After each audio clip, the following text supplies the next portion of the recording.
I seriously don't know how to intro this. Do I start with, hey guys, welcome back to the chat? It's not welcome back because this is the first video. If you don't know me, hi, my name is Chris, Christian, whatever you want. Well, within the realms of those two. I'm trying to become a musician, songwriter, guitarist, person. This is basically just going to be a series of me writing songs, documenting the process for hopefully your guys' enjoyment, and also to gain feedback. If you guys like it, if you want me to do more, gives you a bit of insight as to how someone might write some songs. So yeah, this is episode 1 of hopefully a long living series. If not, it can just be running videos. I plan on uploading sort of every Sunday. You'll see, and I mentioned in this video that I've got a train to catch in about 20 minutes now. So I basically did this video in about an hour. That's why the song is a bit short, or the riff, sorry, is a bit short. Don't worry, there'll be more to come in the future. And so yeah, just enjoy whatever this is of me trying to write some music. I've been listening to a lot of Architects is probably my favourite band of all time. I like the style of Meteor, this song. I just like the fact that they have a really simple chord progression.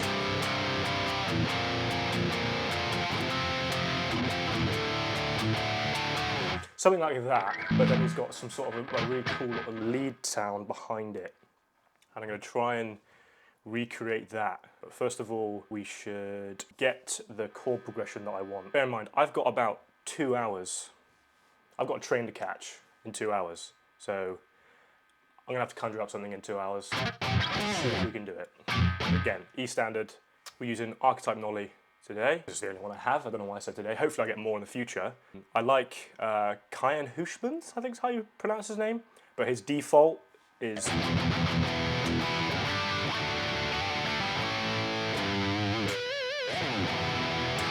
It's just so crispy.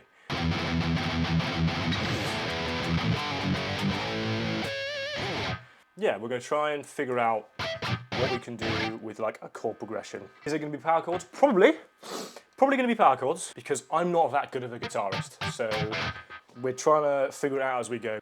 It takes a while because I don't know any music theory. Well, I know a little bit of music theory, nothing that I've ever applied to any of my riff writing. Just sort of go off feel and constant repetitive trial and error. But we're going to go off sort of this idea.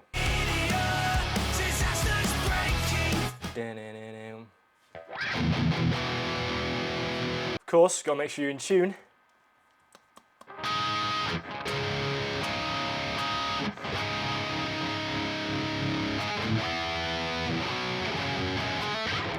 I like these sort of police chords. I call them police chords because the police use them in Message in a Bottle. But if you play them all together,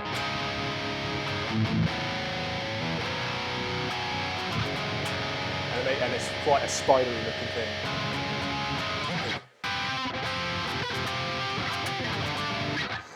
Some sort of like, Polaris kind of thing. Yeah, so just changing that root note.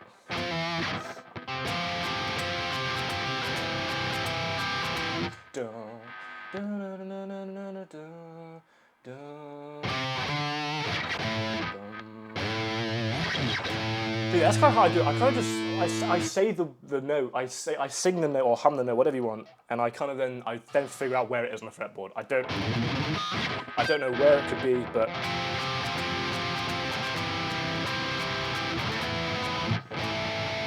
yeah, that could be a regular power chord. Pretty Green Day, pretty simple, but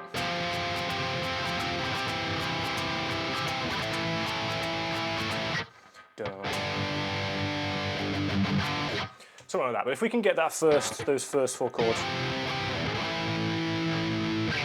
we can do something with like some harmony with the other guitars. But first of all, we need to get a tempo going. 125.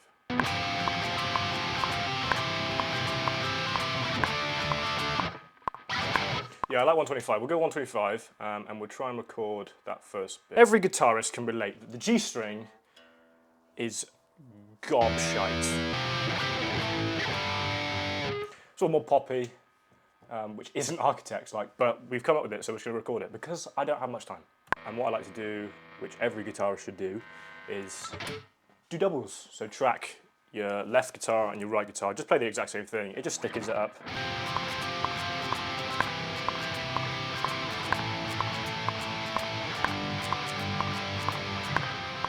Pretty good. And I flatten those takes. This episode is brought to you by coffee in my girlfriend's glass. So ignore the pretty flowers and the bumblebees. I think we do drums now. I think we do drums.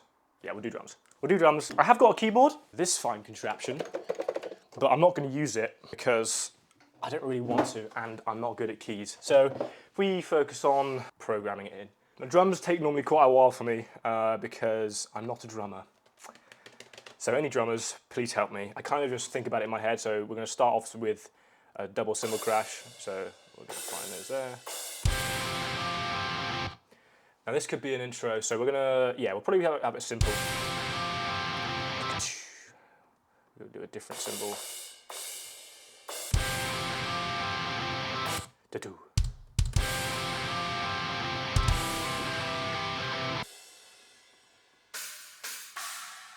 Those are fun for breakdowns. I don't know what are these called chinas? I think they're called chinas. Again, I'm trying to get better. Please help me.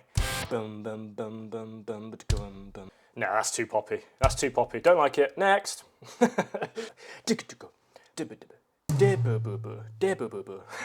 just, I don't know what I'm saying. That'll probably be the kick, but we'll reduce the velocity a little bit. Instead of keeping that very boring, well, not boring. It's all pretty boring at the moment. We'll do two. And then we move on to the next riff. If you're wondering how I get my drums to sound like they do, I'll make another video on that. Just let me know if you want to see that.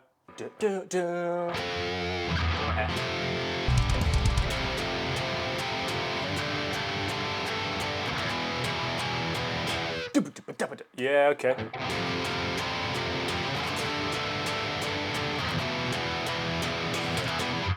Boo, bam. I make sense in my own head. Oh, I need metronome on.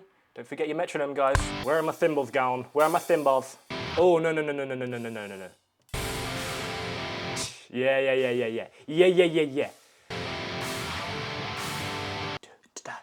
Oh yeah, where's my ride? Oh! Yeah. This is becoming drum simulator, but we'll get there, I promise. Yeah, we're gonna incorporate the snare now. What?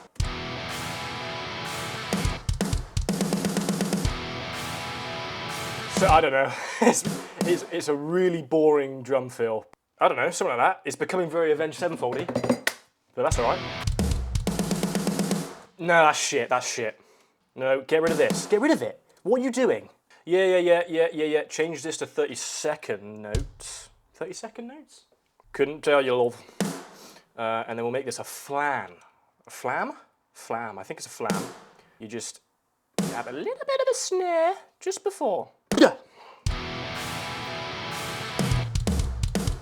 Yeah. Hold on. He catches it.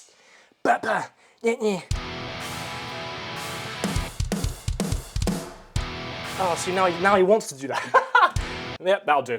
We're overthinking it now. We spent way too long on this. How long we got left? We're doing it for 23 minutes. Okay, right, next one. On to the next.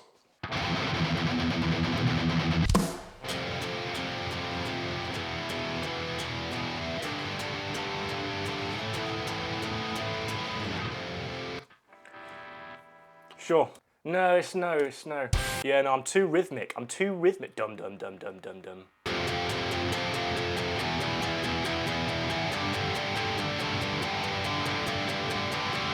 Yeah, why not? That'll do, donkey. That'll do it. You can still keep this chord progression sort of somewhere. That's what I like to do. I sort of like scoot it over there.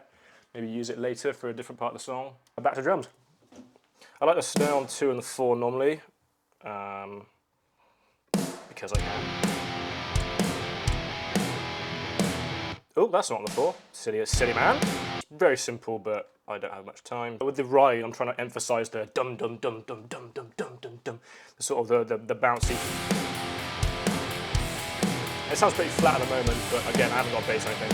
Yeah, and then maybe repeat those drums a bit. We'll change the fill up at the end. So for now, we're gonna try. I think we do bass.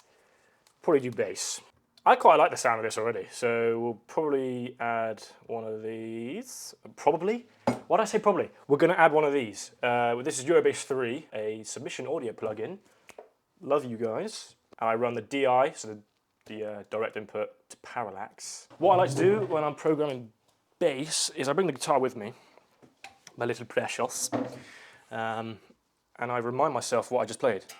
And most of the time when you're recording bass, it's going to be the root notes. So for my case, that is going to be an F. So we go find F, boom. And a lot of the times I will just say the note in my head or out loud and go boom and try and find it. So boom, boom. Probably just be straight eighth notes. Yeah. Do better. So before we carry on with any more guitar stuff, because I want to add like a sort of a lead to that, we're going to add a bit of parallax. Because the DI is going straight into parallax, it's basically like an amplifier, I want to say, I guess. And for this, I just cycle this. So this is with parallax. This is the DI. And this is the default mode on parallax. Bit too heavy for what I want. So what I normally do is I will just go through and try and find one that suits my need. I try to make like a preset, just go through the presets and then tweak those as I like, really, because I don't know where to start with bass. That's okay.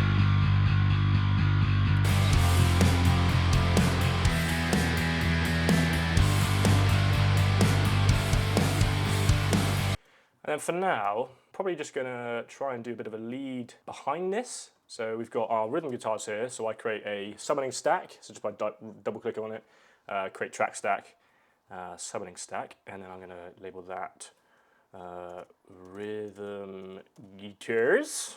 And then I will then create a new track. I'm just gonna duplicate one of these because, oh no, there you go, that's fine. Do one of these ones. So this will be my lead tone. And I like, I've got metal lead good as a preset I've saved. Let's turn these down and see what.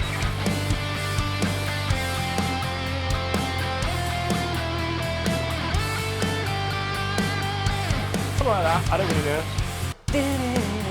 It's so poppy, it's so poppy.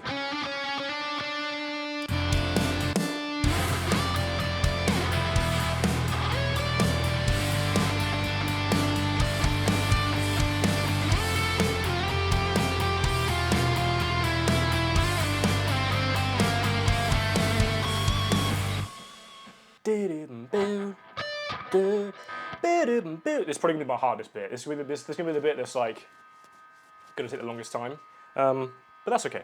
I think it's gonna, because it's very simple. I'm leaning more towards keeping it on the eighth note. Dun dun dun dun dun dun dun dun. 1 2 3 4. 1 2 3 4. The eighth notes. Very, very Polaris sort of vibes. I'll show you what I mean. I hope to God I wrote it not too late. Very simple chord progression.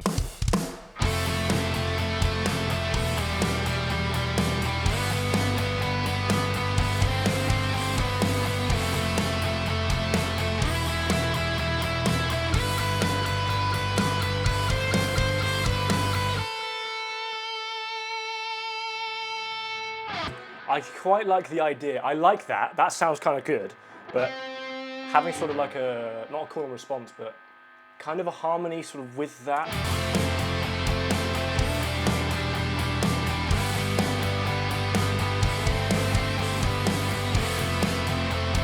Oh, that sounds really good.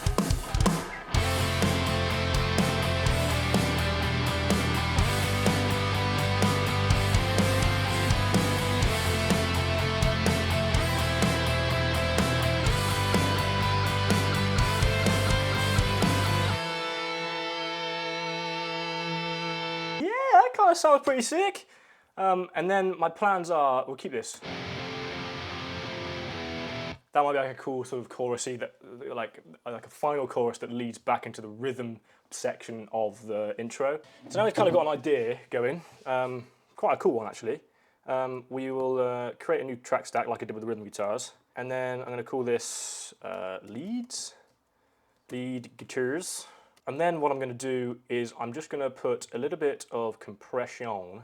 I'm not going to compress these ones, okay? And I know I could automate when the threshold comes in with the compressor at bar, what is it, 8 or something, at 10, 11, to then kick in, but for the purposes of time, I'm just going to do it on separate tracks. It's the exact same thing, I've just duplicated them down. But for this example here, this extended intro section, I guess, I'm going to add a bit of compression. I like to compress first and then EQ. There's a bit of a debate whether you EQ first and then compress. I like compression first. So what all I'm trying to do with compression, I don't know how it works. I'm just trying to make the sound wave as mushed together as possible so there's not any peaks or anything like that. So any I sound mental, but you can kind of get what I'm going for. So I want this red line up here, so I'm soloing it out so it's just the guitars. I want it to be as smooth as possible, and it's already pretty smooth, so I don't have to do that much compression because it's just, and I played it fairly well. So for the ratio, we're going to bring it down just a little bit, probably about 3 or so. Pretty fast attack, pretty slow release.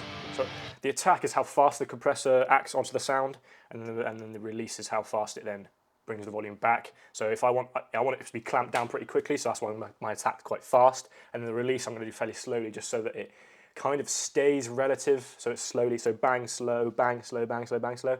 I make sense in my head. If that made sense to you, then hopefully I can help. And that just makes it a little bit tighter, so when I change the volumes or the gain of it, it mushes a little bit more in the mix. And then I'm going to add a bit of EQ to this. So as it is an amp sim, and with any guitars, you kind of want to get rid of this low end. And again, I might be wrong. This isn't gospel. Doing this because it allows the bass to come through, that you can hear the bass properly. So you probably can't even hear that if you're on a phone. You definitely can't. These monitors aren't really the best. There's not really monitors. So trying to get a bit of that low end out, just so you get the bass of. And then because it is an amp sim, which I mentioned earlier, or a simulated amp, sorry, I try and get a bit of that high end out as well, just because. Again, you probably can't even hear that. It's like a. Trying to get that gone a bit. I'm looking for when I try and EQ. Again, I don't know what I'm doing. I'm just learning as I go. I'm trying to get rid of any woofy frequencies, right? Any things that sort of stand out. So the way I normally do that, I notice about this range. So I could hear that earlier.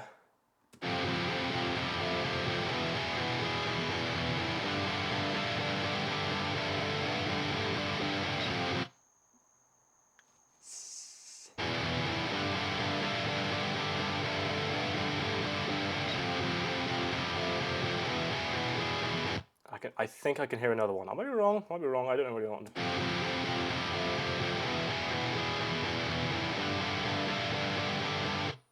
Yeah.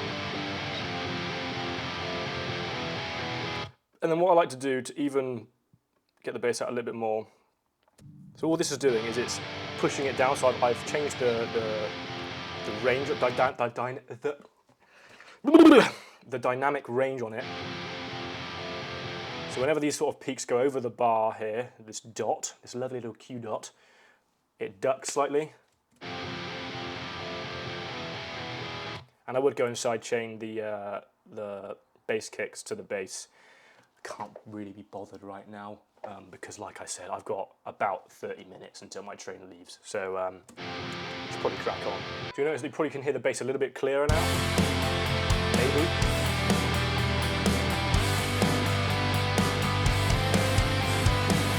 Yeah, I think that sounds pretty good. And then I'd probably go into sort of like a lo-fi verse here, intro verse. Very calm, chill, very lo-fi drums. Probably no guitar, just vocals and drums. And then I go back into a chorus, which would be something like using this sort of guitar rhythm, using that sort of guitar rhythm. I think that would be a wrap. If you want to see what I could do with that intro verse section there, what I do after this, let me know. I can do a part 2. This series is going to kind of just be me writing riffs as I go, so that you guys can see what a creative process might look like. I'm not saying this is the greatest process, but it's how I do it. I might be wrong. I'm looking for hints. I'm looking for tips. And yeah, any feedback's good feedback. I don't care if you hate it, if you love it. Tell me, let me know. So yeah, if we just have like a final little run through, and we'll give her a listen.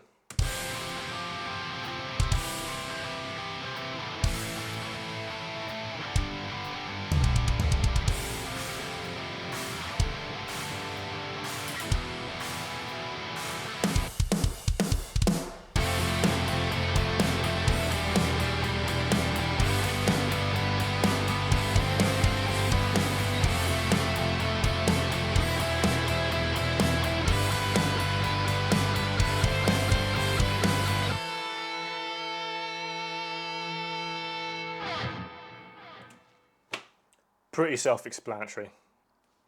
Nice one. So guys, if you did like that video, please, please, please comment, engage with it. Tell me if you liked it, tell me if you hated it. Subscribe if you're new, and yeah, hopefully there'll be many more videos to come. Thank you so much for watching, and yes, my hat looks ridiculous from the side. I'm sorry, there's a bit of hair that just pokes out. I'm sure you guys didn't even notice, and if you did, fair enough. But yeah, thank you so much for watching, and I'll catch you in the next one.